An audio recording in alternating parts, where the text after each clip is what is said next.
Welcome to Africa. Amon, I think there's a gala in this area. There's a gala in Konzo here on Hawk Eagle, going up towards the airstrip. Copy. So the way it works here is all the lodges are obviously on the radio. The radio is in his ear right now, and they all communicate. So the lodges that can traverse the same area of land, if they find tracks of animals or they find the animal itself, they're all in communication, and then it works quite well. So once they find something, we've typically got about 15 to 20, 25, 30 minutes if you can really push it with an animal. If you find your own thing and you're far away from everyone, it might take people 10, 15, 20 minutes, half an hour to get to you. Sometimes people aren't coming, which is even better. But so right now, everyone's basically looking for tracks.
Let's go find some leopards.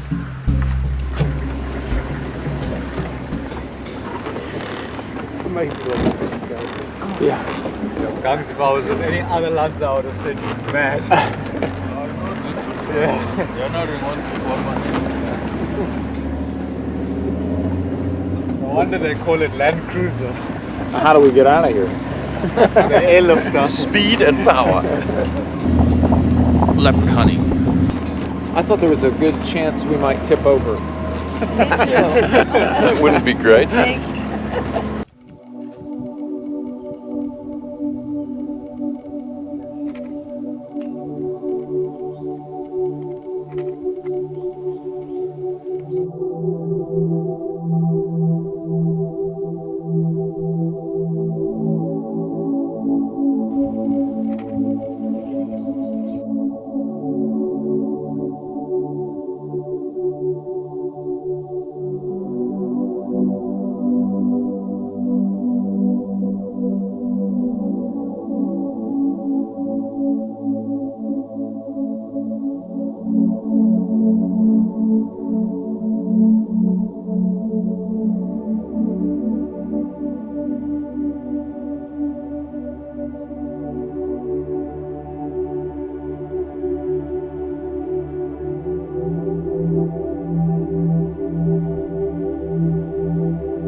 All right, first 2 days down.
We have some giraffes.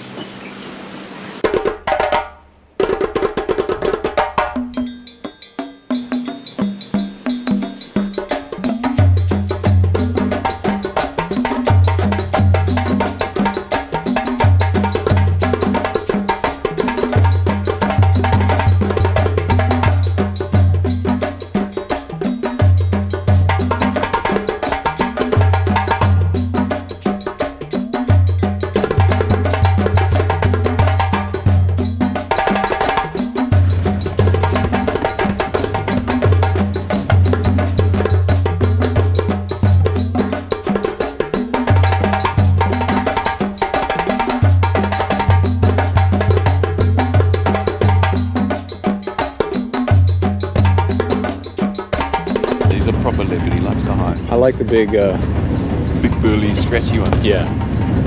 It adds a lot of character. Eh? Yeah.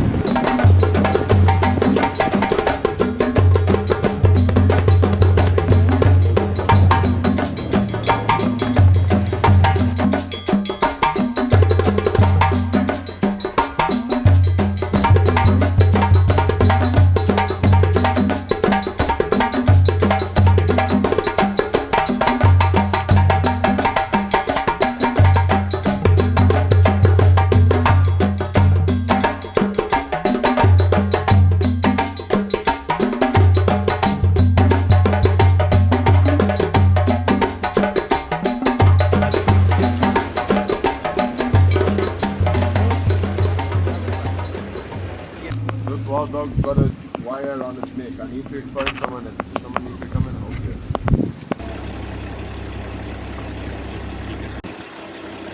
No worries. Sorry guys. Sorry, Rosie, just battery and signal issues this side. But he's just crossed back. Just sitting here. Okay, cool. I'm gonna try and put it in. Nick decided to go through the block.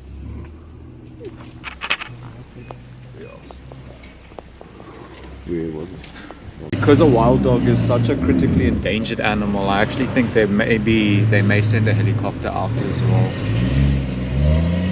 Especially a snaring incident. It's not very often that something like that will be found in the Sabi Sands, so it's taken very, very strictly. Just seeing one like that, it's just a huge chunk of the overall population. But lucky for that dog, it didn't look like it's in too much pain in a sense. Can you guys still see it in the back there? I can't. Because if we lose it now, it's also game over. Eh?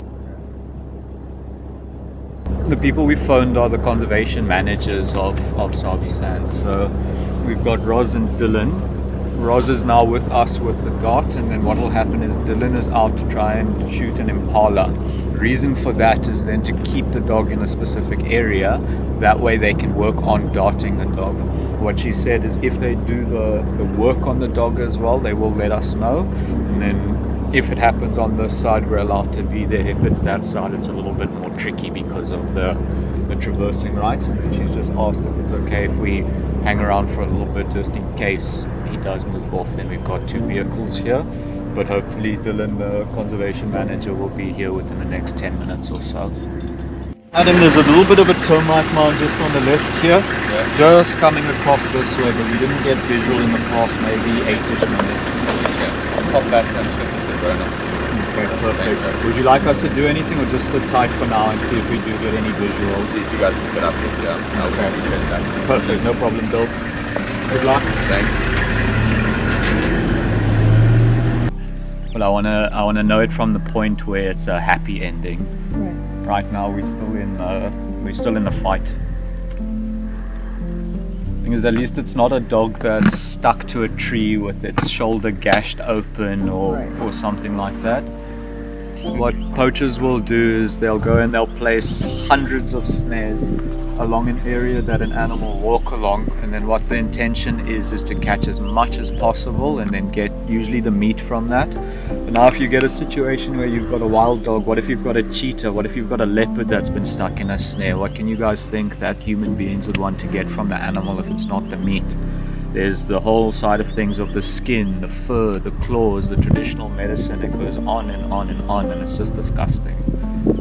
So he's going to see if he can figure out exactly where the wild dog is. Is there any way to get to it? The difficulty of looking at it from above when the wild dog is the same color as the autumn colors as well. Yeah, it's quite difficult. I've got to pinpoint where the dog is using the power of that guy.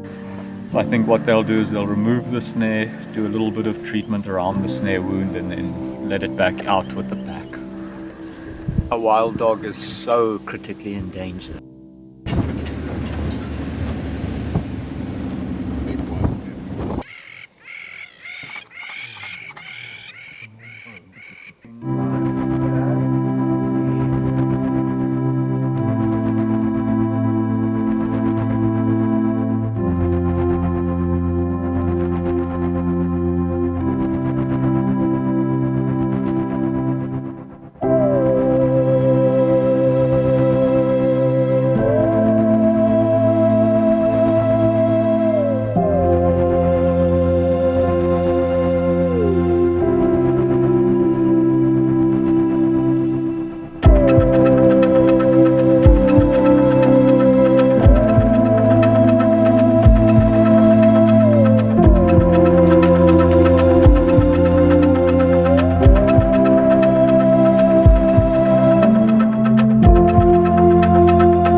because of their digestion then being so bad, like our lions sleep for approximately 16 hours a day, your elephant will feed for around 16 hours a day to try and get as much nutrition as they can from this.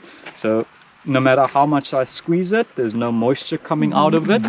If I needed to get some water, and if I was really, really thirsty, I would look for the freshest pile of elephant poo I can find, and I'll wring it out like that, and you take a cup. It'll taste a little bit muddy, but it's technically already been through a water filter, if you can imagine it being passed through all of this.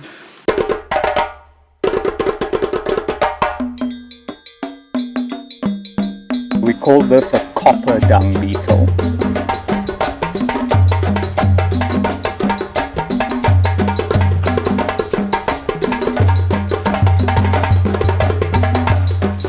Now you'll get a species of dung beetle that makes a ball and rolls it away. It's like you almost want to help him out, eh? But he'll get there. Where there's a will, there's a way.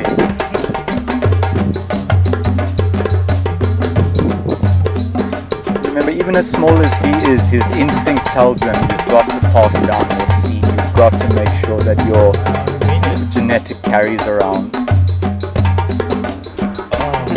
Incredible strength, eh? Wow. Important factors of an ecosystem. You're going to have the flow of energy, and it starts off at the sun. From the sun, it comes downwards. From the sun, it goes to the plants. From the plants, it goes to the herbivore. From the herbivore, it goes down to the predator. Now, once all of that energy is utilized, it's obviously got to go somewhere in the form of waste. So if you think about a predator eating something, it's not going to finish the entire carcass. Someone is going to come in and finish the rest. So let's say a lion makes a kill, finishes what he can. Who's the next one to come in? The starts with an H. Hyena. Hyena, correct. Now over here we've got termites. Termites also play that kind of a role because they act as what we call the decomposer. So if you look at all of the little piles of branches, you'll see fallen over trees. What termites are responsible for is breaking down the wood. And what they do is they take that wood, they start to chew it, and what they do is they poo out a little bit of like a concrete in a sense. The stomach of a termite, it's not able to digest the wood, and so when they poo it out, it becomes a little bit more like this, and that's what they use as their concrete to be able to build their house. So this termite mound, it could be anywhere from 60 plus years old. If you blow in there, they'll send the soldiers because they associate your carbon dioxide with a predator that's like digging. Oh wow. It'll go deep underground. This is just what we call the tip of the iceberg. Now you'll see all of these little holes. We call them eyes. Eyes are where the termite soldiers will sit at the edge at nighttime to protect the nest from either being attacked by a pangolin or an aardvark or anything that comes and eats on termites. They are very large heads with very sharp teeth, and there's a theory, I haven't tried it before. My previous mentor, he asked me to put my finger on one of the eyes, and I got bitten by one of the soldiers, and I refused to go any more closer than this ever again because the bite, it stings and it's extremely painful. So what happens in a survival instinct or survival purposes, if you get cut and you're not able to go and get stitches, you come to the termite mound, you grab the soldier and you get him to bite the wound closed, and then that will help to heal the wound a little bit. Put your hand here just before the snake comes out and feel how warm it is. Wow. So that warm air That's crazy. It's a network of tunnels moving throughout this termite mound. It flows air all the way to the ground, and then that hot air will rise. So what happens then is this gets kept at roughly 32 degrees Celsius throughout the year, no matter what the time is. So for you guys that were with me, we've been to the hyena den where we saw the hyenas sleeping there. If they keep the babies on the inside, it keeps them very, very warm in a sense.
Just had another fantastic day here in Sabi Sands, South Africa. Also had a great encounter at a hyena den with their pups, so unbelievable.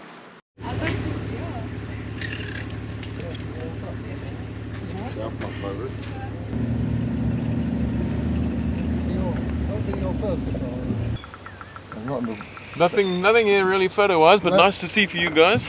So we'll move off.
Turn the video on. Well, when people ask me what was the highlight of the trip, Bunch of dudes put poo in the mouth. Got the video going. I'm going now. Right, so when you get to the next level, whoever can spit this one the furthest.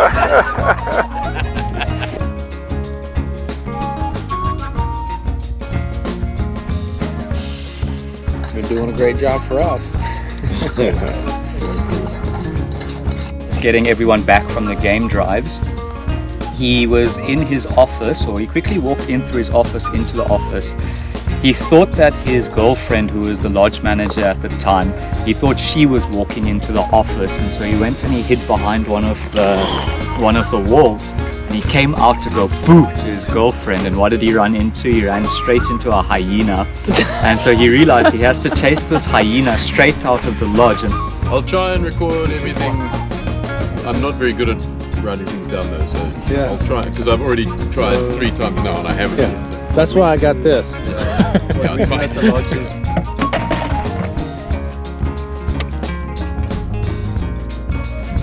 Apparently the elephants like this place at one point too.